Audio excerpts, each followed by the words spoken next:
Si quelqu'un a soif, qu'il vienne à moi, et qu'il boive. Celui qui croit en moi, des fleuves d'eau vive couleront de son sein. Jean 7, 37 à 38.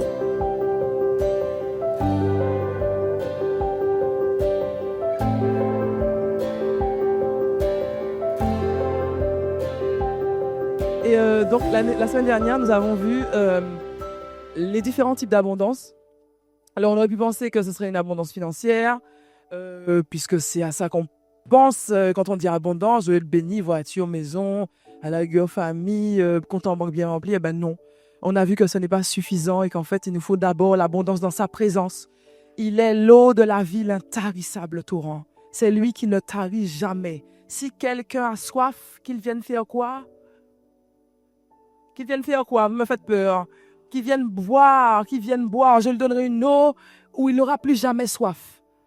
C'est une abondance, quelque chose de permanent, ça ne tarit jamais.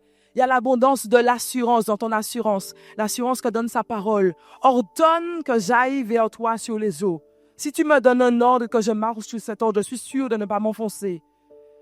Maître, nous avons travaillé toute la nuit, mais sur ta parole, je jetterai mon filet. J'ai mon expérience, j'ai mon expertise, mais je crois que le maître est au-dessus de mon expérience et de mon expertise. Je renouvelle même si j'ai travaillé toute la nuit.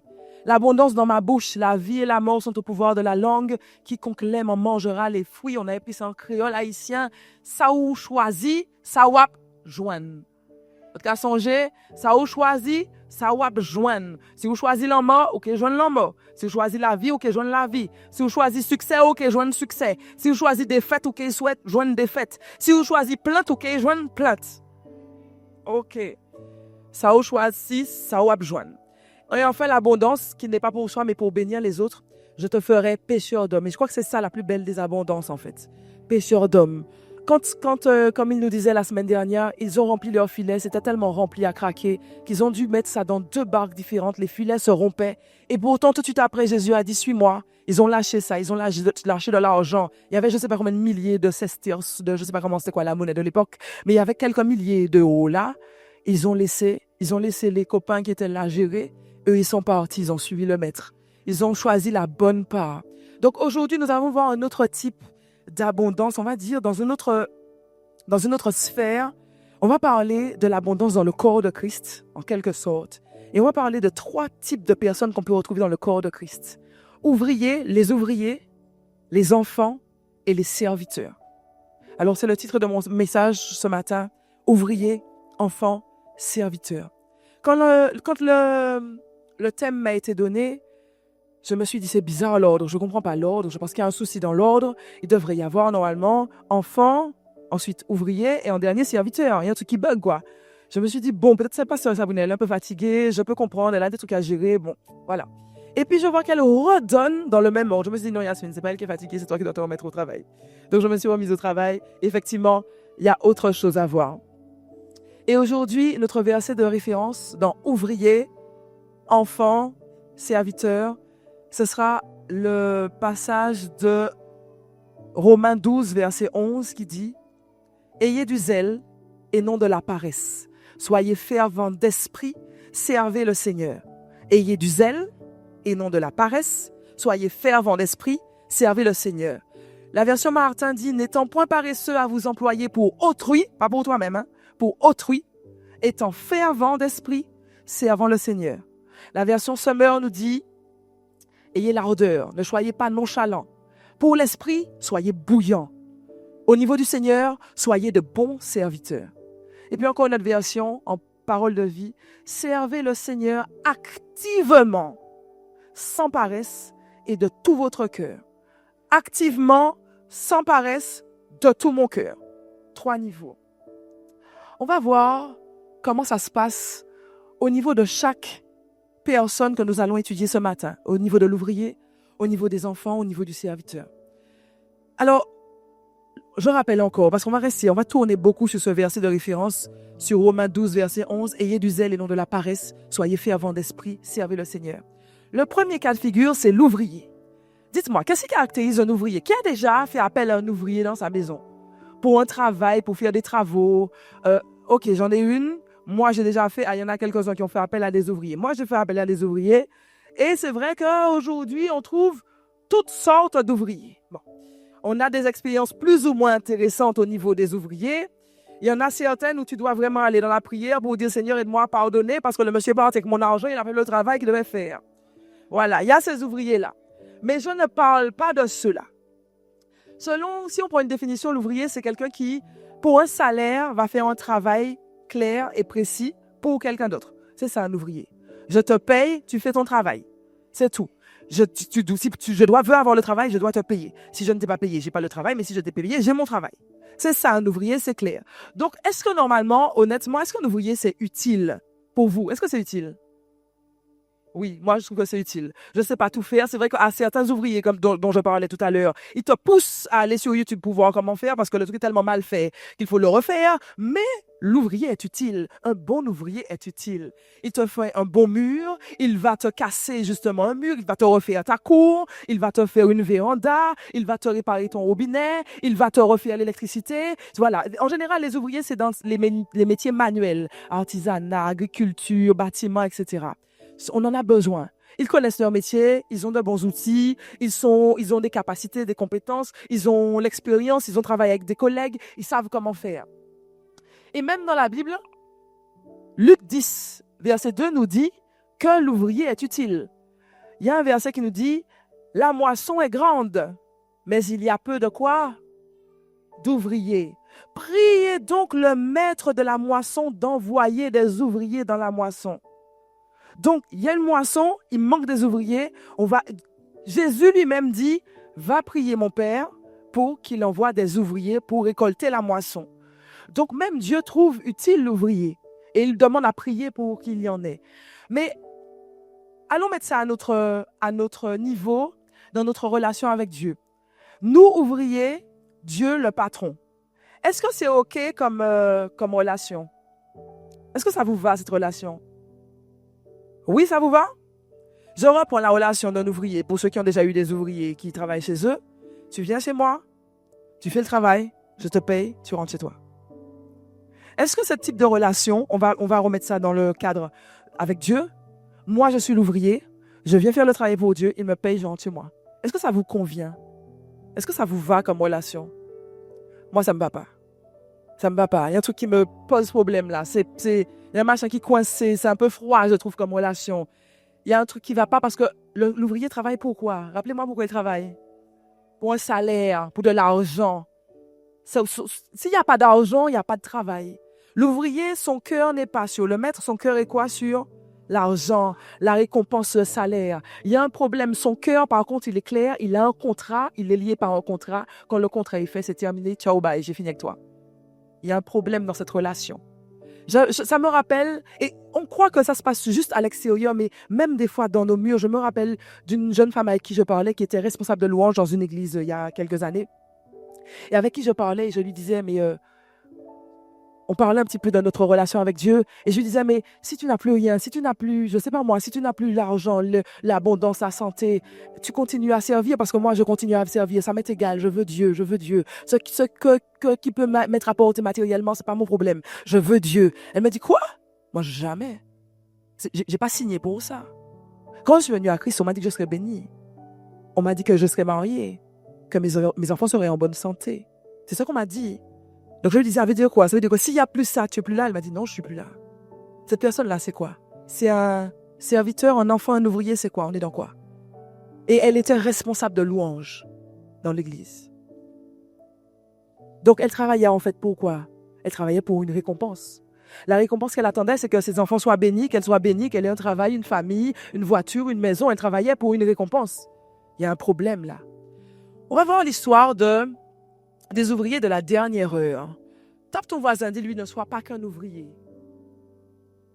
Tape l'autre qui est en train de s'endormir là, bouge-le, dis-lui, ne sois pas qu'un ouvrier.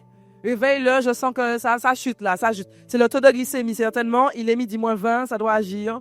En tout cas, tape-le bien. Matthieu 20 nous parle de l'histoire des ouvriers de la dernière heure. Certains connaissent cette parabole, je vais la lire rapidement. Car le royaume des cieux, donc c'est Jésus qui parle.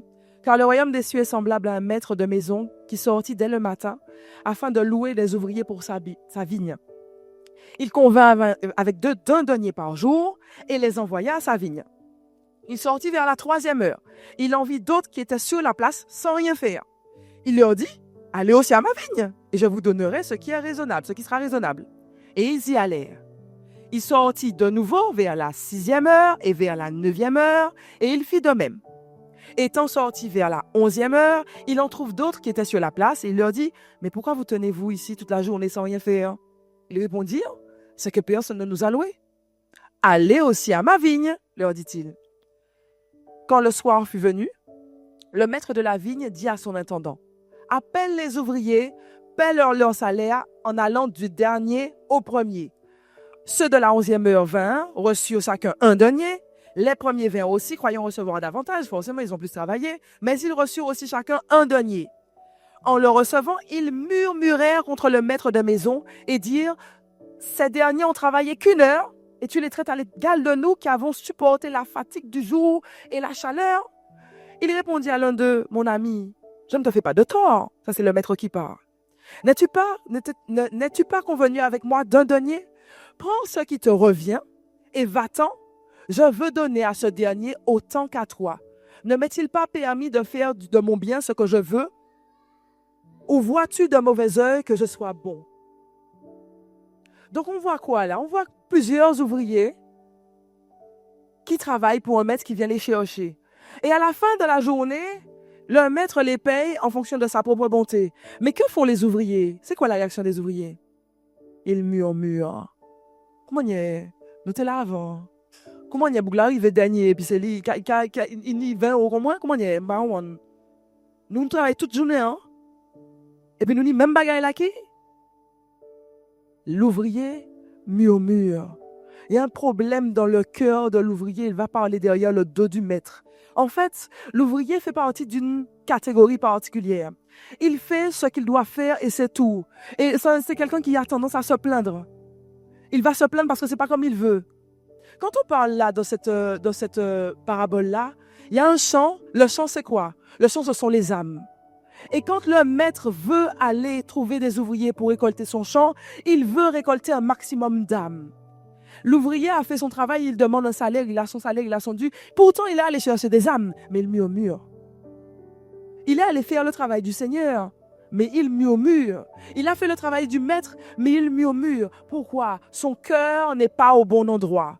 Son cœur est dans la poche du maître. Son cœur est au niveau du salaire. Son cœur n'est pas ailleurs. C'est là. C'est un bénévole. Dans une église, ça devient un bénévole qui attend un dû. C'est pas mon jour. Pourquoi c'est moi qui dois le faire? Sur le planning, c'est pas ça qui est marqué. C'est ça, en fait. Parce qu'on n'a pas compris que le but, c'est pas juste de faire la chose. Le but, c'est que la chose soit bien faite pour que quand une âme vienne, elle soit touchée par un détail, un élément. Et l'ouvrier n'a pas ça en tête. L'ouvrier fait son taf, paie-moi, c'est terminé. J'ai pas que ça à faire. Si tu me repayes, je suis là à nouveau. Le salaire. Le problème du cœur de l'ouvrier, c'est le salaire. Le verset de référence dit « Ayez du zèle et non de la paresse ». L'ouvrier a du zèle, oui, mais un zèle qui est motivé par l'argent. C'est pas la même chose. Ou par la récompense, on va dire. C'est pas pareil. C'est pas pareil qu'un ouvrier, que quelqu'un qui n'est pas motivé par cela. Son objectif, c'est moi. Seigneur, je suis venu, mais dans ma tête, c'est moi. Bénis-moi. Ma destinée, ma récompense, mes enfants, moi. C'est ça la tête de l'ouvrier. Moi, je. Premier niveau. Mon objectif, c'est mon ventre. Et ça peut paraître spirituel parce que quand même, l'ouvrier, il travaille. Il prie. Mais quelle est sa motivation intérieure? Deuxième problème de l'ouvrier. Ceux qui ont déjà eu des ouvriers chez eux, qui ont souvenu, je ne sais pas moi, tondre une pelouse, réparer quelque chose. Est-ce que l'ouvrier rentre chez toi? Non. L'ouvrier ne rentre pas chez toi. Il y a même des gens qui mettent un robinet à l'extérieur pour être sûr que si tu dois te laver les mains, c'est dehors que tu te laves les mains, mon gars. Tu rentres pas chez moi. Et si tu dois réparer quelque chose dans ma salle de bain, je m'assure que le truc soit aseptisé. J'enlève mes produits, j'enlève tout. Tu ne vois rien de mon intimité. L'ouvrier n'est pas dans la maison. Il ne fait pas partie de la maison. Il est dehors. Et il n'est même pas invité à entrer. Et lui-même, il se sent mal à l'aise parce que quand il y a des ouvriers qui viennent, eux-mêmes, même si tu les invites à venir sur la véranda, ils restent sur le bord de la véranda. Il sent que ce n'est pas sa place. La différence entre l'ouvrier et celui qui a vraiment le cœur, C'est pas un païen, mais c'est simplement que son objectif n'est pas le même. Ça me rappelle un passage très connu, vous le connaissez certainement, qui dit, ce n'est pas tous ceux qui disent Seigneur, Seigneur, qui entreront dans mon royaume. Certains d'entre vous diront, Seigneur, n'avons-nous pas prêché en ton nom? N'avons-nous pas guéri des malades en ton nom? N'avons-nous pas prophétisé en ton nom? N'avons-nous pas fait beaucoup, pas des miracles, beaucoup de miracles en ton nom? Et le maître répond, retirez-vous de moi. Je ne vous ai jamais connu. Je ne te connais pas. Et des fois, on travaille pour Dieu et on pense que travailler pour Dieu, c'est suffisant. Que comme je travaille pour Dieu, j'ai une relation avec lui. Mais excuse-moi, moi, je travaille pour un employeur, je suis employé. Je sais que je fais tourner la boîte de mon employeur, que grâce à moi, alors pas dans mon domaine, mais en tout cas, ceux qui sont employés, tu fais entrer de l'argent, tu gères la boîte, tu tiens la caisse. C'est bien. Mais est-ce que ton employeur t'invite chez lui le samedi? Non. Le rapport, c'est paiement. Je t'ai payé ton salaire. Terminé. Si je te croise dans un magasin, je te salue et j'ai fini. Je n'ai pas de rapport avec toi. Ne soyons pas des ouvriers simplement dans la maison du Seigneur.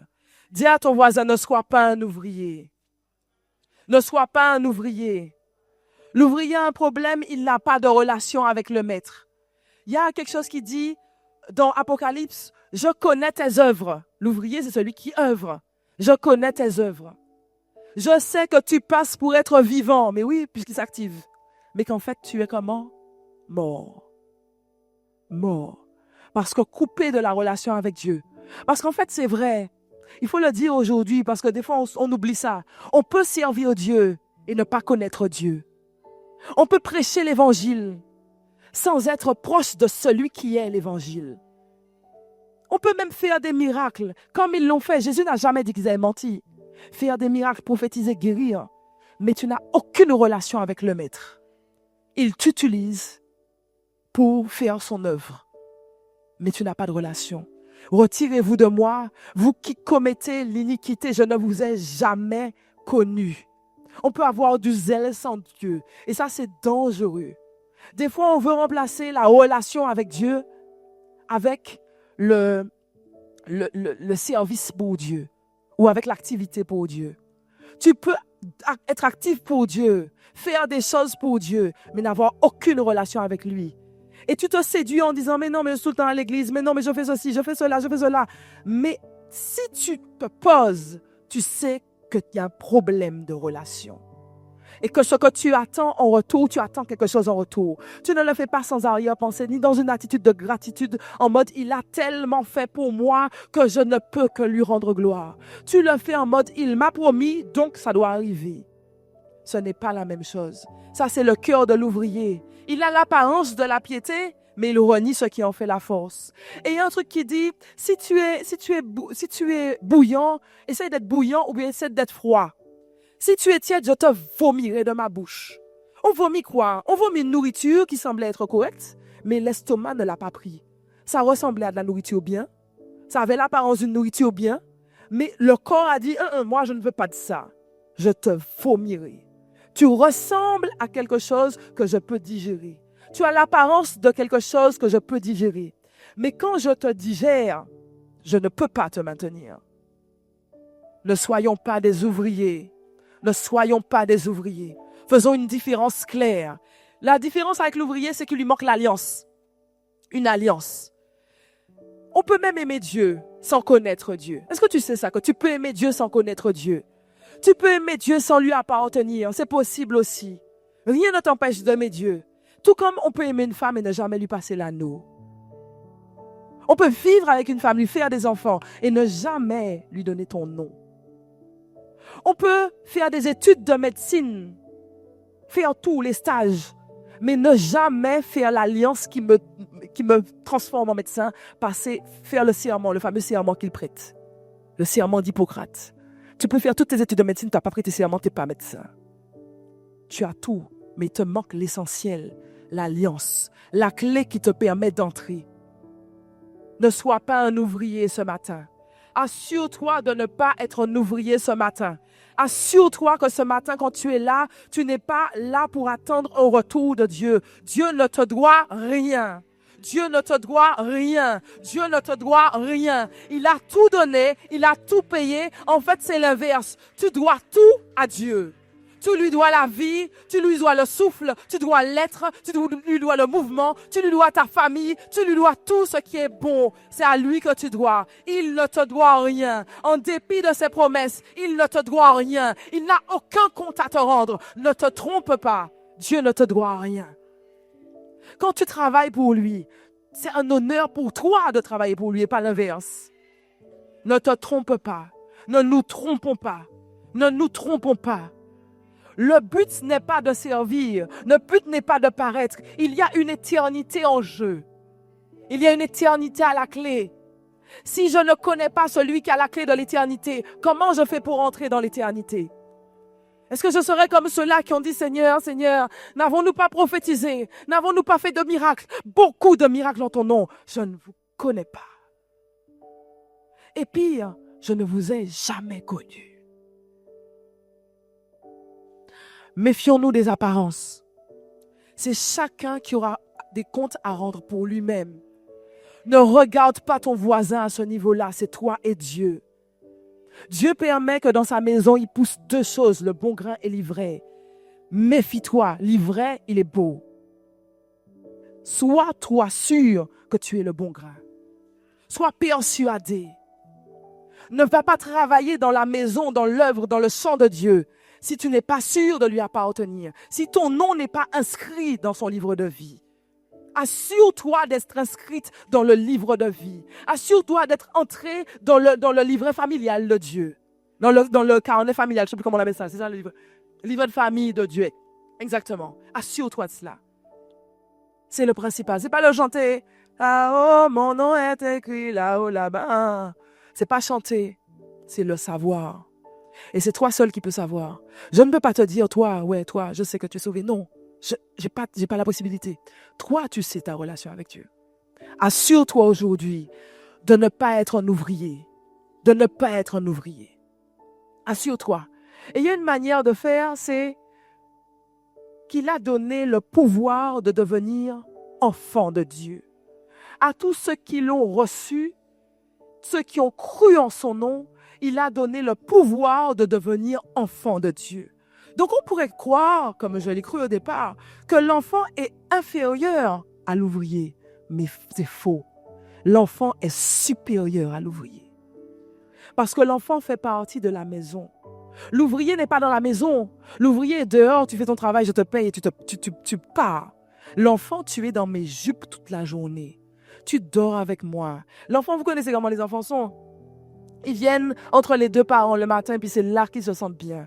Ils se chauffent entre les deux parents. C'est là qu'il est bien. À 6 heures du matin, 5 heures du matin, parce qu'ils sont en général très matinaux, c'est là qu'ils se sentent bien. Et on ne va pas le chasser en général. Sauf qu'au bout d'un moment, ouais, c'est un petit peu compliqué. Mais en tout cas, au départ, on ne va pas le chasser. Il est là. Il est dans les jupes de sa maman. Et c'est normal.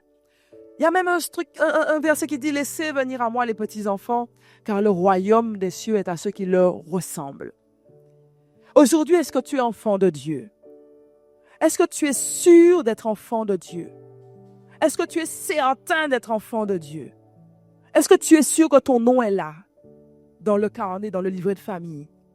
L'enfant, l'intérêt de l'enfant, c'est qu'il a le cœur simple, il est tranquille. La vie est cool, la vie est belle. Mais il est dans la maison. Et il fait partie de la maison. Ça veut dire qu'on peut même mettre son nom sur la boîte postale, la boîte postale. On peut le mettre.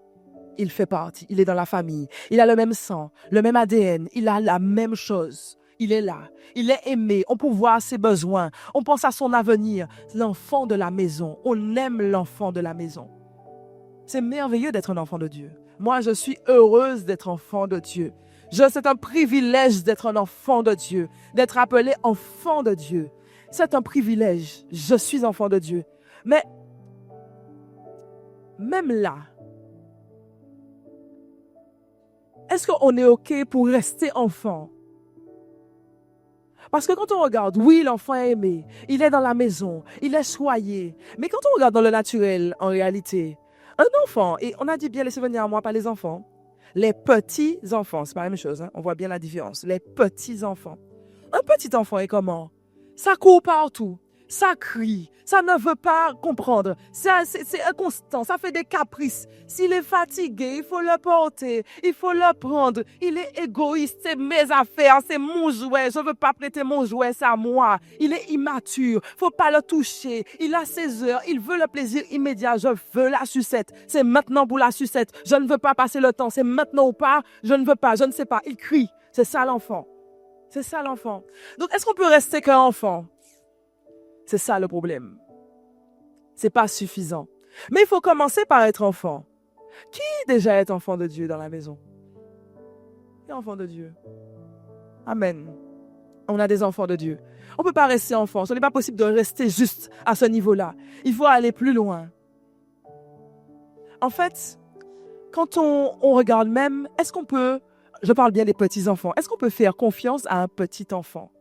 Est-ce qu'on peut lui confier, par exemple, les clés d'une maison, les clés de la voiture? C'est dangereux de confier quelque chose comme ça à un enfant. C'est très, très dangereux. Donc, quand quelqu'un ne grandit pas, quand quelqu'un reste enfant, reste petit, est-ce qu'on peut lui confier des choses? Est-ce qu'on peut lui confier des tâches? On ne peut pas lui confier grand-chose. Ce n'est pas possible. Et si on le fait, on le paye cher, très, très cher. Donc, l'enfant ne peut pas rester enfant. Ce n'est pas possible. Premièrement, alors déjà, dans la nature, l'enfant, c'est pour un temps. On est enfant de quel âge à quel âge? De 0 à... Alors, selon la loi française, on est enfant de quel âge à quel âge? Jusqu'à quel âge? 18 ans. Jusqu'à 18 ans, il faut que quelqu'un, tu es considéré comme mineur, il faut qu'il y ait un adulte qui prenne pour toi, qui te couvre, il faut qu'il y ait un adulte. Jusqu'à 18 ans, il faut ça. OK? Mais après 18 ans, tu es considéré comme responsable, c'est terminé. L'histoire que, c'est pas de sa faute, il est petit, il n'a pas pu, c'est terminé. Donc à 18 ans, tu commets un crime, c'est plus tes parents qu'on appelle pour la justice, c'est toi qui vas en prison. À 18 ans, c'est fini, c'est révolu. On considère que tu es un adulte, tu as changé de case. Tu n'es plus dans l'enfance, tu es passé dans la case adulte. C'est terminé, c'est comme ça. Eh bien, c'est une loi. Il faut grandir et c'est obligatoire. Mais vous savez que de la même manière que c'est obligatoire aussi dans le système français et dans d'autres systèmes européens, enfin occidentaux, mais c'est dans le royaume de Dieu, au niveau spirituel, il est impossible aussi de rester enfant. Ça ne se peut pas, ce n'est pas possible, c'est dangereux et ce n'est pas accepté. Déjà parce qu'on va contre une loi, c'est la loi de la croissance. Tout ce qui naît doit forcément grandir. Tout ce qui naît doit grandir. Si ça naît et ça ne grandit pas, il y a un problème, il y a un handicap. Tout ce qui naît doit grandir. C'est obligatoire. Et puis aussi, quand on est enfant dans le royaume de Dieu, qu'est-ce qui se passe en fait? Quand on est un enfant, je me reprends. Quand on est un enfant, mais un enfant qui n'a pas, qui a passé l'âge d'être un enfant, qu'est-ce qui se passe? Qui a déjà vu un adulte faire comme un enfant? Moi, j'ai déjà vu. J'ai déjà vu. Et c'est pas joli. C'est tout sauf joli. Il y a un manque de maturité. C'est terrible. Et l'ennui, c'est que cette personne perd de la crédibilité. Il y a de l'immaturité. C'est pareil dans le royaume des cieux. Il y a un verset qui dit dans Galates 4, verset 1. Or, aussi longtemps que l'héritier est enfant, je dis qu'il ne diffère en rien d'un esclave, quoiqu'il soit le maître de tout. Mais il est sous des tuteurs et des administrateurs jusqu'au temps marqué par le Père. Ça veut dire que tant que tu décides de rester enfant spirituellement, tu ne pourras pas recevoir ce qui est censé descendre sur ta vie. Quelqu'un d'autre le fera à ta place. Nous devons grandir. Dis à ton voisin, grandis. Grandis. Ne reste pas là où tu es, grandis. Il te faut grandir. Tu dois avoir en toi, tu dois avoir ce désir de posséder ce que ton père a mis de côté pour toi. Ce n'est pas normal de rester en bas. Il y a le verset qui dit, j'ai vu des esclaves sur des chevaux et des princes marchant à pied. Trop de fois, nous sommes les princes qui marchons à pied. Nous refusons de grandir. Donc, nous laissons ce qui nous revient de toi à ceux qui devraient être par terre. Et nous suivons à pied. Nous devons grandir. Dis encore à ton voisin, tu dois grandir. Dis à toi-même, je dois grandir. Il faut que je grandisse. Je ne peux pas rester au point où j'en suis. Et puis encore une chose, quand tu es petit, quand tu es enfant, tu es une charge. On t'aime beaucoup, mais tu es une charge. Il faut qu'on pense à te nourrir, à te changer, à te laver, à t'essuyer. Il faut qu'on pense à tout ça. On veut partir en vacances, il faut qu'on pense à... Il faut pas qu'on rentre trop tard parce que l'enfant doit être au lit à telle heure. Il faut qu'on change nos plans s'il commence à avoir mal au ventre, s'il commence à pleurer. Tu es une charge. Dans le royaume de Dieu, c'est pareil. Tout le monde passe par l'enfance. On doit l'être. Mais rester enfant, un bébé de 3 mois, tu le portes comme ça. Un bébé de 2 ans, tu le portes déjà comme ça. Un bébé de 9 ans, c'est compliqué, c'est plus un bébé, là, il y a un problème. On pense en plus que l'enfant a un handicap, mais le parent aussi doit avoir un handicap. Parce que pour penser que l'enfant peut être porté à 9 ans, c'est compliqué. Un bébé de 20 ans, tu as 20 ans dans le Seigneur, on te porte. Est-ce que c'est normal? Il y a un truc qui ne va pas. Il y a un truc qui ne va pas. Tu dois grandir. Dis-toi à toi-même, je dois grandir. Je ne peux pas rester où je suis. Je dois grandir. Il faut que je grandisse. C'est obligatoire. L'enfant, c'est égoïste et rester enfant, c'est être égoïste. Et comment, tu me diras peut-être, mais ok, je dois grandir, mais comment je grandis? Comment je fais pour grandir, en fait? Qui sait comment on fait pour grandir? 2 choses simples, toutes simples, qu'on méprise et qu'on néglige beaucoup, beaucoup malheureusement. Lire la parole, numéro 1. Deuxième petite chose, prier. 2 choses pour grandir.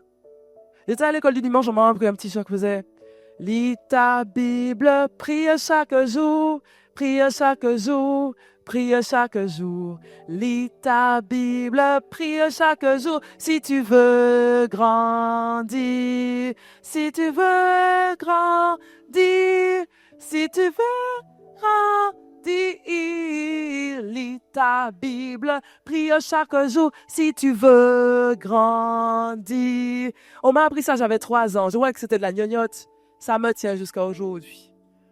Lis ta Bible, prie chaque jour si tu veux grandir. Il n'y a pas d'autre solution. Je ne vais pas te dire, vas-y, expose-toi au soleil à midi. Tu verras, tu vas recevoir une chaleur. Quand la chaleur va venir, tu vas sentir un frisson qui va descendre dans ta colonne vertébrale. Tu vas alors te plonger 7 fois dans la rivière de je ne sais pas où, de la lézarde, mon Dieu.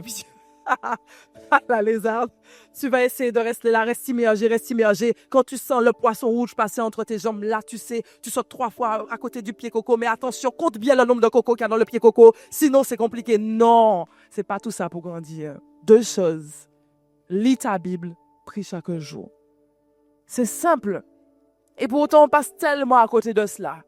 Tellement à côté de ça. Et puis, il y a un 4e danger, en fait, à ne pas grandir. 1, c'est une loi spirituelle. C'est une loi naturelle. Tout ce qui naît doit grandir. 2, tu perds, tu passes à côté de tout. Tu te transformes en esclave. 3, tu es une charge pour les gens qui sont autour de toi. 4, en fait, ce n'est pas accepté de rester petit dans le royaume des cieux. Tu as un temps de croissance. Après ce temps-là, on considère que ce n'est pas normal que tu n'aies pas grandi. Ne crois pas que c'est cool, la vie est bon, c'est bien comme ça. Je suis enfant de Dieu, je reste enfant de Dieu toute ma vie, on est cool, on est bien. Non, non, non. Dieu attend une croissance de ta part. Pour lui, c'est normal que tu grandisses. Et quand tu ne grandis pas, pour lui, il y a un problème.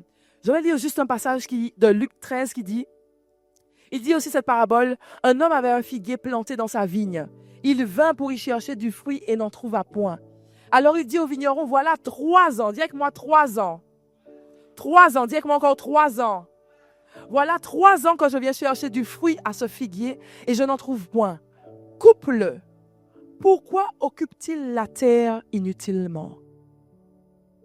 Cette parole, elle est dure. Laisse l'arbre tranquille, j'ai envie de te dire.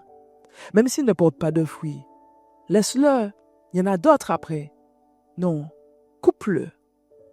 Coupe-le. 3 ans. Coupe-le. Et le vigneron lui répond, Seigneur, laisse-le encore cette année.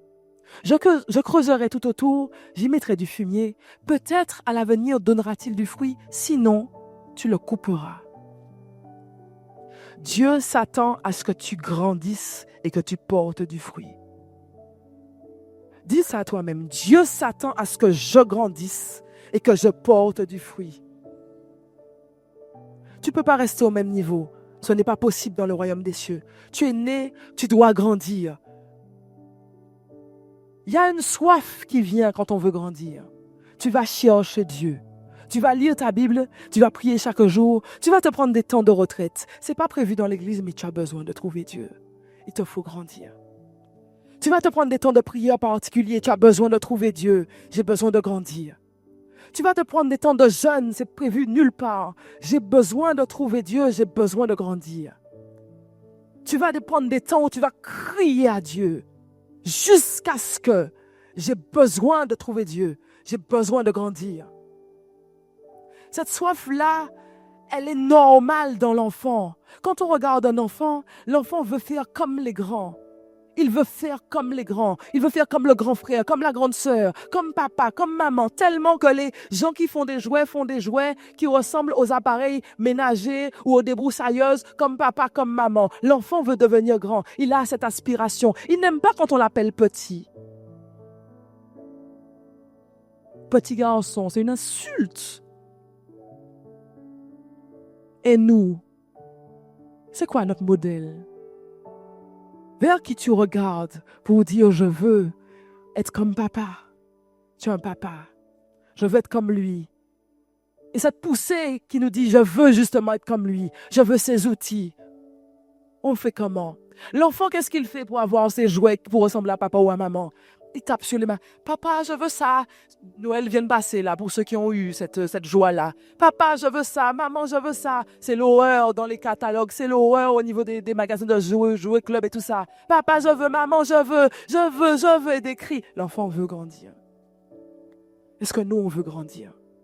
Est-ce que nous, au niveau de notre esprit, on veut grandir? Nous devons grandir.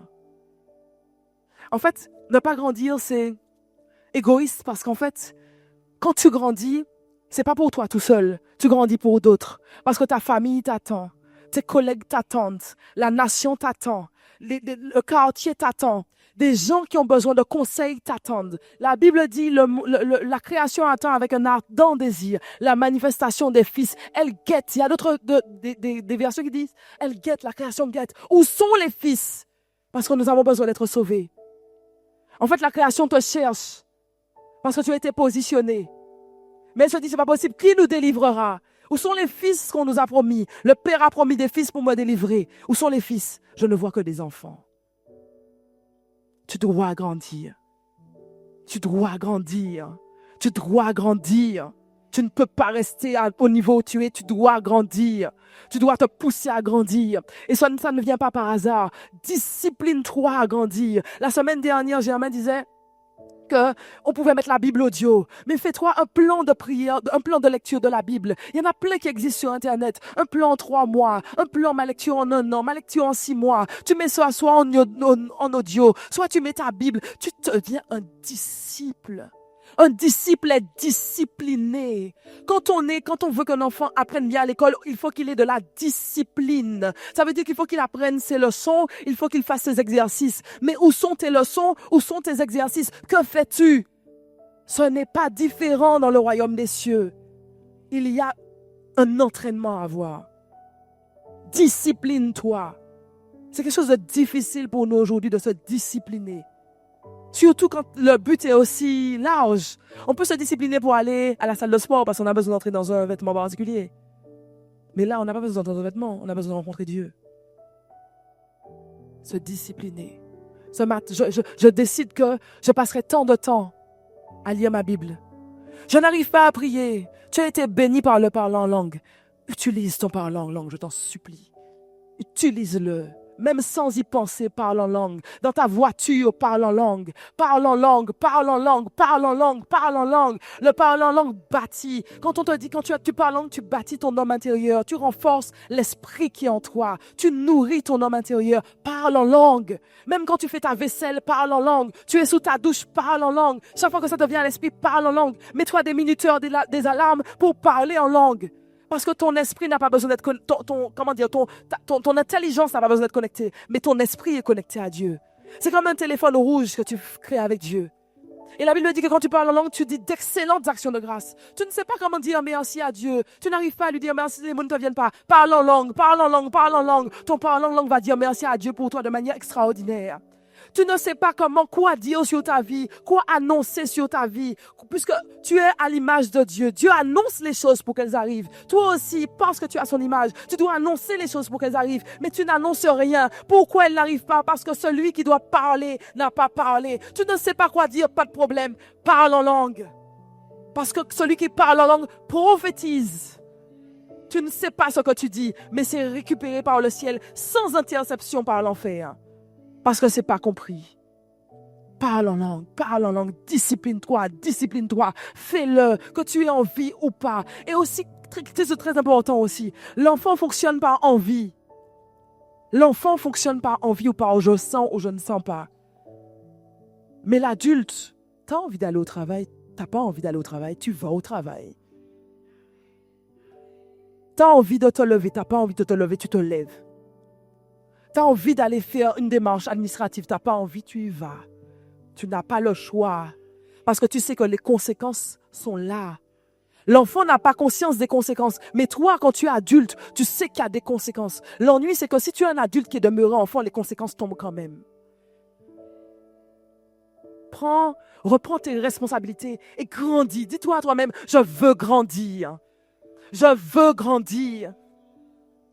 Donc là, on a la deuxième catégorie. Ce sont les convertis. Ils sont dans la maison, ce sont les enfants. Ils sont dans la maison, mais ils n'ont pas de maturité. Ils ne vont pas dans le champ et ils ont encore besoin qu'on les soigne, qu'on soit derrière eux, qu'on soit avec eux. Mais c'est une bonne chose d'être un enfant. C'est mieux d'être un enfant qu'un ouvrier. Nous avons tous été d'abord des enfants. Rentre par la porte de l'enfance avec Dieu. On prendra soin de toi. On t'encadrera. C'est normal. On le fait dans le naturel, on le fait dans le spirituel. Mais au bout d'un moment, on attend que tu passes à un autre niveau. Le verset, c'est donc « ayez du zèle et non de la paresse ». L'enfant peut avoir du zèle, mais un zèle orienté vers ce qu'il veut sur le moment. Allons voir plus loin avec le serviteur fils. On a vu donc l'ouvrier, on a vu l'enfant, allons pour le serviteur. C'est la troisième catégorie. Un serviteur, c'est celui qui a des devoirs, des obligations envers un souverain. En fait, le serviteur, contrairement à l'ouvrier, il ne va pas faire pour faire, il va comprendre le cœur du maître. Et il va faire pour que l'objectif final soit atteint. C'est ça le serviteur. Il est dans la maison, le serviteur. Il connaît les activités de son maître. En fait, j'aurais bien aimé dire même serviteur fils. Il connaît les activités de son maître. Son objectif, c'est pas c'est eux, la moisson. Il faut récolter la moisson. Il faut que nous soyons serviteurs. Nous devons être serviteurs. Dans Matthieu 25, verset 21, il nous est dit, son maître lui dit, c'est bien, bon et fidèle serviteur. Tu as été fidèle en peu de choses, je te confierai beaucoup, entre dans la joie de ton maître. Tu remarques qu'il n'a pas dit, bon et fidèle ouvrier. Bon et fidèle serviteur. Les deux termes sont dans la Bible, mais là c'est bon et fidèle serviteur. C'est quoi la fidélité? Quelqu'un de fidèle, c'est quoi quelqu'un de fidèle? On reconnaît comment quelqu'un de fidèle? Toujours présent. Il est toujours présent, il est égal. On sait qu'on peut compter sur lui. On a les yeux ouverts, les yeux fermés, la personne elle est là, on sait qu'elle ne va pas déroger. Fidèle dans les petites choses. Dans les petites choses comme David. David a été fidèle dans les petites choses. On ne s'occupait pas de lui, il était dans son coin, il gardait les moutons, il jouait de la harpe. Il a été fidèle et il a été vu par Dieu fidèle. Là où personne ne le voyait, comme on dirait derrière de bon Dieu, personne ne pareil. Personne ne sait qu'il est là. Son père oublie même qu'il a un 8e fils, c'est pas son problème. Mais David garde les moutons. Il garde tellement les moutons qu'au péril de sa vie, il va sauver les moutons du lion ou de l'ours. Au péril, un mouton, sincèrement, il y en a plein qui se reproduisent, moi je laisse faire. Soyons forts. David, non. David, le cœur de David, un cœur de berger. Et un cœur de protecteur, un cœur de fidélité. La mission m'a été confiée, qu'on me voit ou qu'on ne me voit pas. Et la plupart du temps, on ne me voyait pas. Je ferai ma mission parfaitement. C'est ça, en fait. Et c'est ça le serviteur. Le cœur du serviteur, il fait au-delà de ce qu'on pense. Il voit plus loin. Parce que sa vision, c'est pas de faire ce qu'on lui a dit de faire. La vision, c'est de faire pour que le royaume des cieux soit glorifié. C'est au-delà. C'est pas juste là. Je ne vais pas balayer parce que je veux balayer. Je vais balayer parce que il faut que quand quelqu'un rentre, il faut qu'il soit complètement concentré sur la louange, l'adoration, le message et qu'il ne soit pas défocalisé par quelque chose qui traîne. Il faut que sa pensée soit là. Dans les moindres détails, le cœur du serviteur est dans le même sillage que le cœur du maître. La moisson. Il faut que la moisson entre. Ce n'est plus moi. Ce n'est plus pour moi. C'est pour eux. Il faut que eux ils rentrent. Le serviteur, tout ce que sa main trouve à faire, il le fait avec force. Il sait qu'il a un temps. Son temps est compté. Il sait que chaque seconde qui passe le rapproche de plus en plus du jugement dernier. Donc, il fait tout ce qu'il peut faire pour pouvoir être trouvé comme un juste, bon et fidèle serviteur.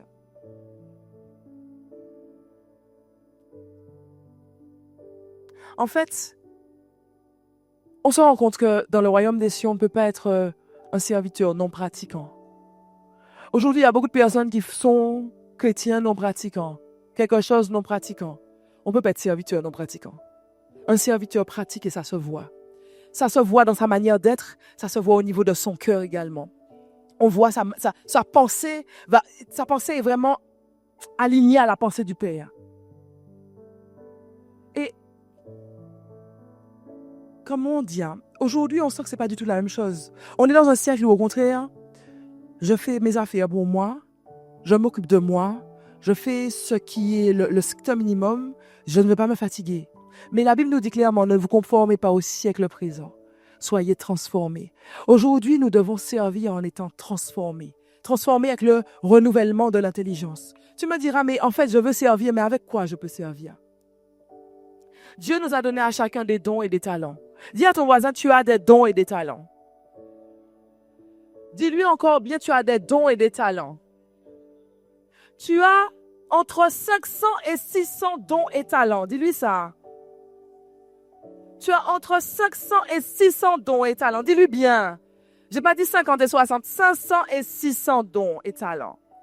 Donc, dans les dons et les talents que Dieu t'a donnés, un don, c'est quelque chose qui t'est donné. Tu es né avec à la naissance. Tu sais faire quelque chose bien de manière naturelle. Ce que Dieu t'a donné, il s'attend à ce que tu le mettes à son service. C'est comme la parabole des talents. Il a donné 5 talents à l'un, 2 talents à l'autre, 1 talent au troisième. Mais il s'attend à ce que tous les talents soient fructifiés. Tous. N'enterre pas tes talents. Mets-les au service du Seigneur. Si tu sais administrer, administre. Si tu sais, je sais pas moi, organiser, organise. Si tu as de la créativité, mets ta créativité au service du Seigneur. Ne garde pas tes dons pour toi. Ne les enterre pas. Celui qui n'utilise pas ses dons s'appauvrit. La Bible nous dit que le serviteur qui avait enterré son don, on a enlevé le don qu'il avait et on l'a donné à celui qui avait le plus multiplié. Ne t'appauvris pas en restant à ne rien faire. Et c'est une loi aussi scientifique parce qu'il est dit que toute personne qui n'avance pas ne stagne pas. C'est pas vrai. La stagnation n'existe pas. Toute personne qui n'avance pas régresse forcément. Dans la vie, soit tu avances, soit tu régresses. Il n'y a aucune stagnation. Un être vivant ne stagne pas. Il avance ou il régresse. Dans ta vie spirituelle, il n'y a pas de stagnation non plus. Tu avances. Même si tu sens que tu stagnes, en fait, non, tu régresses. Assure-toi d'être dans une progression constante pour servir le roi. Je veux servir le roi. Ayez du zèle et non de la paresse. Ayez du zèle et non de la paresse. Soyez fervents d'esprit, bouillants d'esprit. À la fin des temps, quand notre heure sera venue ou quand Jésus reviendra, il est dit, heureux sont les serviteurs qu'il trouvera dans son champ. Je veux être dans son champ. Parfois, je ne sais pas dans quel champ aller, mais je veux qu'il me trouve travaillant dans son champ. Je ne veux pas qu'il me trouve en ouvrier dans son champ. Je veux qu'il me trouve serviteur dans son champ.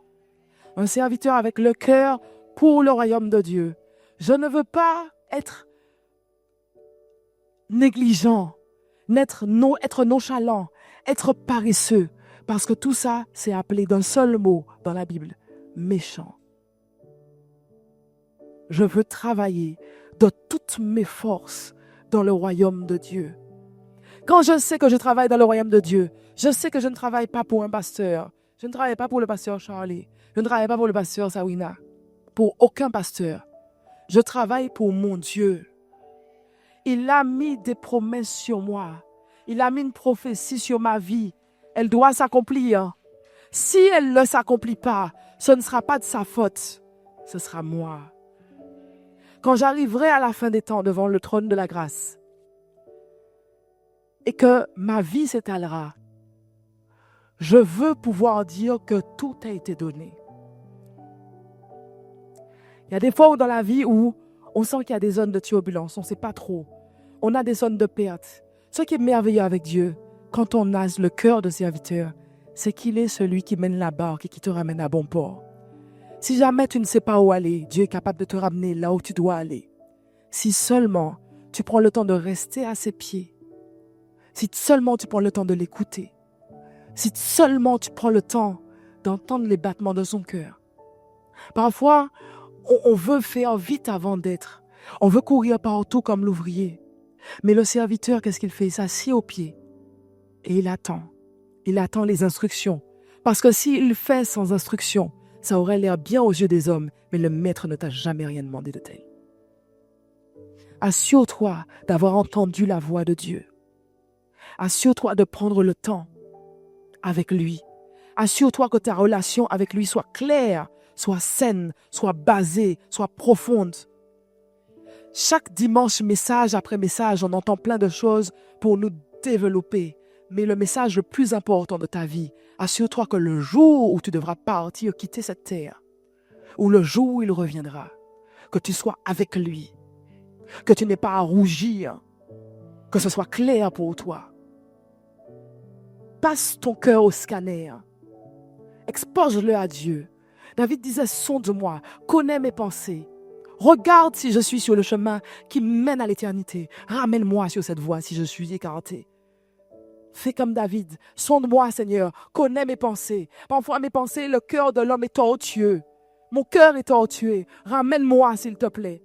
Ne me laisse pas me séduire en me disant que tout va bien parce que je vais à l'église, parce que je sers à l'église, parce que j'ai une allure de bon chrétien, parce que même des fois je parle de toi, mais je n'ai pas de relation avec toi. Je veux ma relation avec toi. Et si tout le reste devait partir, c'est pas grave. Mais au moins que nous puissions l'avoir, cette relation avec lui. 1 Pierre 4 dit, la fin de toute chose est proche. Soyez donc sages et sobres pour vaquer à la prière. Ton équilibre, c'est ça. C'est ta vie avec Dieu. Ne te trompe pas, ne te séduis pas. C'est ta vie avec Dieu. Et ta vie avec Dieu t'amènera à un niveau de précision, de rigueur. Parce qu'à mesure que tu es exposé à sa présence, il te transforme en la même image, de gloire en gloire, en gloire, en gloire. Il y a des choses qui vont ouvrir dans ta tête en te disant, non, toi, tu es passé à un autre niveau. Tu n'es plus mon enfant, tu es mon serviteur. Ce que j'acceptais de l'enfant, je ne l'accepte plus de toi. C'est terminé, ce temps-là est terminé. Laisse les enfants le faire. Toi, tu as autre chose. Mais pour cela, tu dois prendre le temps avec lui. Poser, écouter, te retirer, comme Jésus le faisait sur la montagne. Et le chercher pour entendre bon et fidèle serviteur. Entre dans la joie de ton maître. Aujourd'hui, ayez du zèle et non de la paresse. Servez, soyez fervents d'esprit, servez le Seigneur. Je vais finir juste avec ceci. Apocalypse 2 et 3 nous parlent de plusieurs types d'églises. Sardes, Philadelphie, Thyatire, etc. Il y en a une qui a attiré mon attention, qui dit ceci. Je connais tes œuvres, ton travail, ta persévérance. Je sais que tu ne peux supporter les méchants et que tu as éprouvé ceux qui se disent apôtres et qui ne le sont pas et que tu les as trouvés menteurs. Que tu as de la persévérance que tu as souffert à cause de mon nom et que tu ne t'es point lassé. Mais ce que j'ai contre toi. Ça, c'est un truc que je ne veux pas que Dieu me dise, ce que j'ai contre toi. Ce que j'ai contre toi, c'est que tu as abandonné ton premier amour. Souviens-toi de ton premier amour aujourd'hui, serviteur de Dieu. Et serre-le comme au premier jour. Souviens-toi du jour où il t'a sauvé. Et serre-le comme au premier jour. Qu'il n'ait jamais à te dire, mais ce que j'ai contre toi. Soyons fervents, servons l'Éternel de toute notre force. Ce que ta main trouve à faire, fais-le. Ne sois pas négligent, ne soyons pas négligents, ne soyons pas nonchalants. Servons l'Éternel de toute notre force, parce que la force, il nous la donne pour le servir. Servons-le. Aujourd'hui, nous avons vu 3 types de personnes. L'ouvrier, l'enfant, le serviteur. Je veux être serviteur. Je ne sais pas pour toi, mais moi, je veux être serviteur. Seigneur, amène-moi à être serviteur. Ne me trompe pas et ne me laisse pas me tromper dans la position que j'occupe.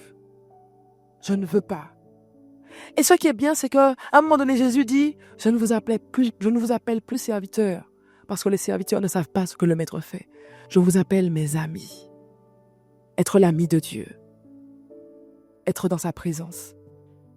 Alors ce matin, avant de rendre le micro, j'aimerais juste nous inviter à peut-être faire cette alliance pour certains, à faire cette alliance pour la première fois pour d'autres. Pour le premier pas, avant d'être serviteur, d'abord être enfant. Assure-toi d'être enfant. Je vais t'inviter simplement à te tenir debout, juste avec moi, le temps de faire cette prière. Dis avec moi, Seigneur Jésus, ce matin, j'ai entendu ton message. J'ai entendu ton appel. Je veux être ton enfant. Tu as dit que tu nous as donné le pouvoir de devenir enfant de Dieu et de naître de toi. Je veux naître de toi. Ce matin, je reconnais que je suis pécheur devant toi. J'ai fait ce qui est mal à tes yeux. Je m'en repens. J'ai besoin de Jésus. J'ai besoin de mon Sauveur. J'ai besoin d'un Seigneur. Sois mon Sauveur. Sois mon Seigneur. Sauve ma vie. Et amène-moi à être écrit dans le livret de famille du ciel. Je veux t'appartenir. Au nom de Jésus. Amen. Et pour ceux qui sont enfants et qui devaient déjà être serviteurs, prie avec moi. Seigneur, ce matin, je reconnais que j'aurais dû être déjà à un autre niveau avec toi. Je me repens devant toi. Pardonne-moi de n'avoir pas grandi. Je veux grandir. Accorde-moi la grâce de me discipliner pour grandir. Donne-moi de lire ta parole. Donne-moi de passer du temps avec toi. Donne-moi de passer du temps à tes pieds. Je veux grandir. Entends le cri de mon cœur ce matin. Je veux grandir. Amène-moi à grandir. Au nom de Jésus. Amen, amen, amen. Si quelqu'un a soif, qu'il vienne à moi, et qu'il boive. Celui qui croit en moi, des fleuves d'eau vive couleront de son sein. Jean 7, 37 à 38.